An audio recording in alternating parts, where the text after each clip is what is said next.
all of our Halloween stuff we streamed last week. That was so much fun to film that stuff. That was a lot of fun. I really was very proud of that whole event. I thought it turned out really good. I think so too. When you do bits like that, there's always one I'm always super excited to show everyone, and I feel like for me this time it was the tricks segment at Garrett's house. I thought that was super fun.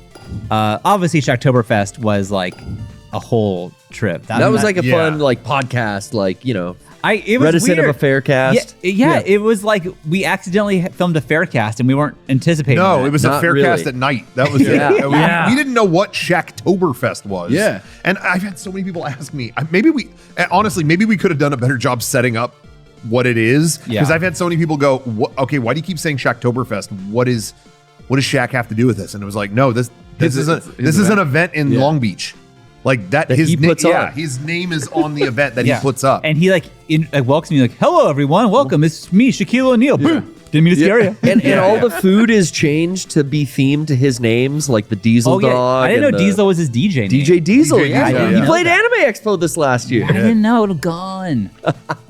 But yeah, so yeah, that was all really fun. I had a great time at Shacktoberfest, but I just want to say first, I wasn't sure kind of how it was going to go, because I'll say this on my end. I will say a lot of the times, really, a lot of us, when we do these big stream events like that or 64X or whatever, I feel like it's not even specific by design, but a lot of times certain members of the group take more charge. Derek kind of usually is really the Halloween thing. I kind of leave that to. He's the king of Halloween. He loves Halloween, loves scary shit.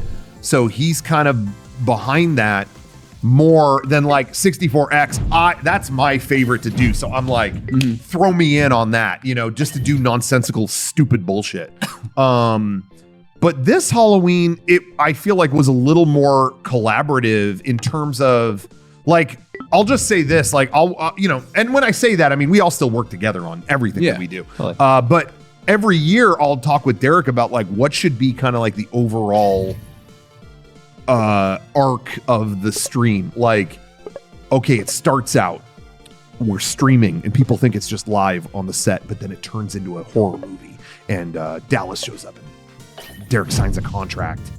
And then it becomes Mega 666, an evil TV station. I think really hard about what's the storyline of the day. And I will admit, I almost think too hard about it to where I stress out about it. And it's I think people just, I don't know how much that matters to people versus just really great segments in the stream.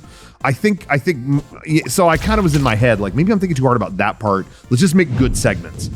So we kind of went that way this year, where it's it didn't really have a storyline. It was just, out the gate, Garrett is hosting as Howlin' Howard, the Twisted radio station DJ, which I love. Thank you. I had a great time getting to do that, because we kept thinking everyone loved. We got really good feedback last year from the segment where I just tortured Sean. Yeah, which is great. But people like that character. How do we bring that back in a different way? And I thought this outlet was so fun for me to harness that. Yeah, but I was nervous. Because, like I said, I was should looser. Should there be something going on with Howlin' Howard? Should there be? But then again, but it's how many times can you do the studio just got haunted? Not saying we never do that again, but yeah, changing it up. Somebody in the chat is talking about that. It's good to change it up sometimes. And it also, because we weren't all kind of doubling down on that aspect of it, we were kind of all free to do our own